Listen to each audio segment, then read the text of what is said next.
שלום, שלום וברכה לחברים היקרים והאהובים, השם ישמור אתכם.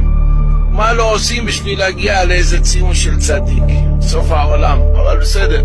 יש עיירה במרוקו שנקראת תליווין. הנה מאחריי, נסתובב כדי שתראו אותה. העיירה הזאת מאחריי נקראת תליווין.